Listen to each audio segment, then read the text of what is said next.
friends. Miss Roberts here again.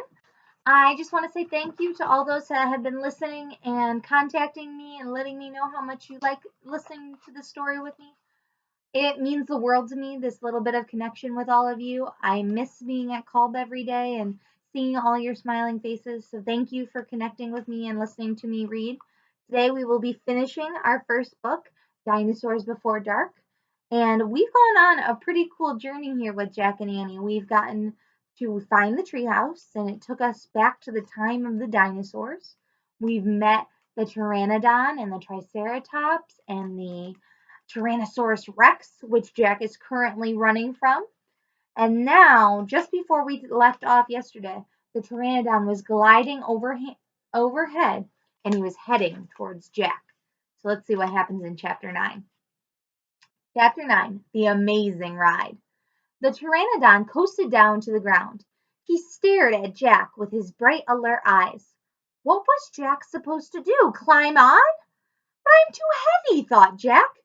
Jack looked at the Tyrannosaurus. It was starting up the hill. Its giant teeth were flashing in the sunlight. Okay, thought Jack. Don't think, just do it. Jack put his book in his pack. Then he climbed onto the pteranodon's back. He held on tightly. The creature moved forward. He spread his wings and lifted off the ground. Jack nearly fell off as they teetered this way and that. The pteranodon steadied himself and rose into the sky. Jack looked down. The Tyrannosaurus was staring up at him, chomping the air. The pteranodon glided away. He sailed over the hilltop, over the valley. He circled above all the duck-billed dinosaurs and all the nests filled with babies. Then the pteranodon soared out over the plain, over the triceratops who was grazing in the high grass. Jack felt like a bird. The wind was rushing through his hair. The air smelled sweet and fresh. Jack whooped and laughed. He couldn't believe it. He was riding on the back of an ancient flying reptile. The pteranodon sailed over the stream and over the ferns and the bushes. Then he carried Jack down to the base of the oak tree. So you can see the whole picture.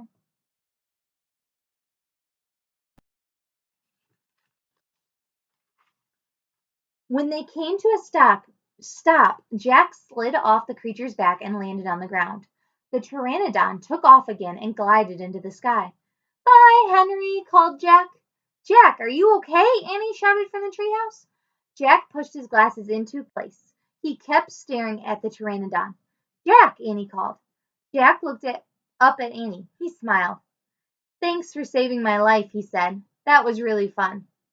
Thank Henry, not me, said Annie. Come on, climb up.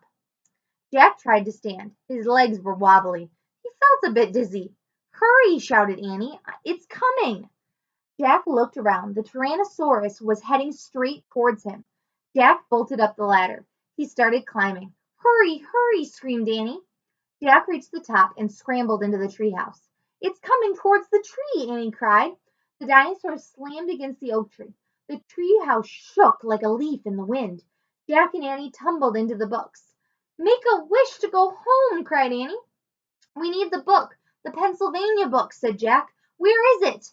They both searched madly around the treehouse. Found it, said Jack. He grabbed the book and flipped through the pages. He found the photograph of the Frog Creek woods.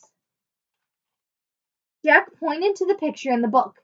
I wish we could go home, he shouted. The wind began to blow. Jack closed his eyes. He held on tightly to Annie. The treehouse started to spin. It spun faster and faster. Then everything was still. Absolutely still. Chapter 10. Home Before Dark. Jack heard a bird singing. He opened his eyes. He was still pointing at the picture of the Frog Creek woods. He peeked out the treehouse window. Outside, he saw the exact same view as the picture in the book. We're home, whispered Annie. The woods were lit with golden late afternoon light. The sun was about to set. No time had passed since they left Frog Creek. Jack! Annie? A voice called from the distance. That's Mom, said Annie.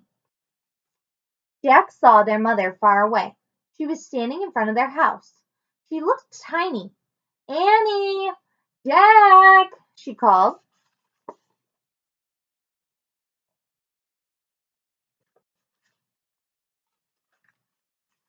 Annie stuck her head out of the window and shouted, "Coming!"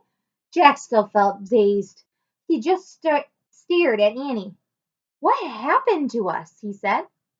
"We took a trip in a magic treehouse," said Annie simply. "But it's the same time as when we left," said Jack. Annie shrugged. "How did it take us so far away?" said Jack. "And so long ago?"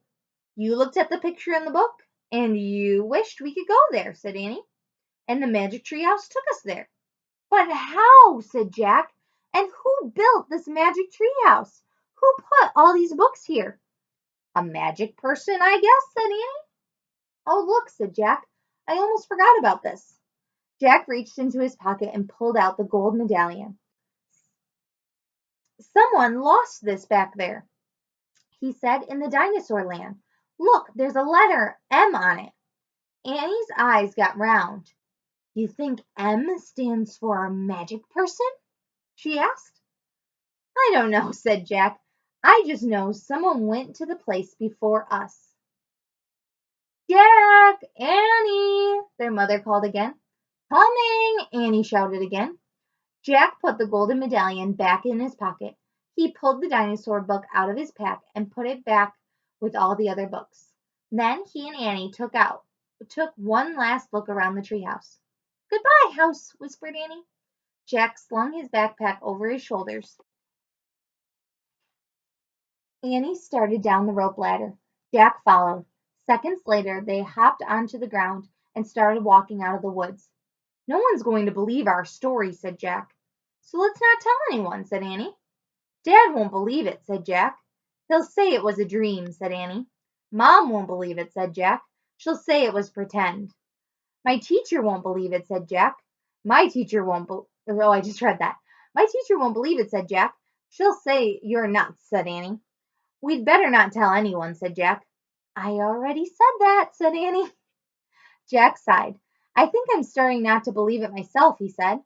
They left the woods and started up the road towards their house. As they walked past the house on their street, the trip to the dinosaur time did seem more and more like a dream. Only this world and this time seemed real. Jack reached into his pocket. He clasped the gold medallion.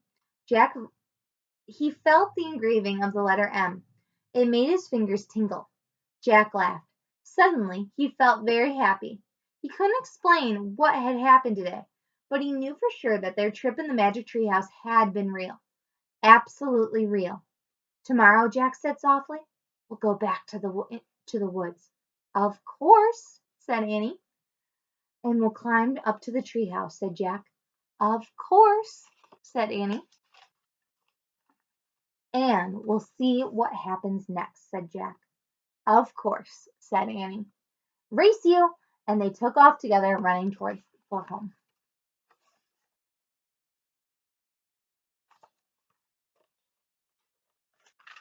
The end. So that was book 1. I'm excited to start book 2 with you next week. It is The Night at Dawn. And just to give you a little intro, when the Magic Treehouse whisks Jack and Annie back to the Middle Ages for another wild adventure, they find a castle with a secret passage. In the Great Hall, a feast is underway, but Jack and Annie aren't exactly welcome guests. Uh-oh. So they'll be excited to see what kind of trouble they can get into the next book and what more we can learn about these different places they travel to. It's almost like we're having a little bit of a social studies lesson because we're learning a little bit about history on each of the voyages that Jack and Annie take. I don't know. I think it's kind of fun. I really enjoy reading these books, and I thank you again for sharing this journey with me. See you next week. Bye.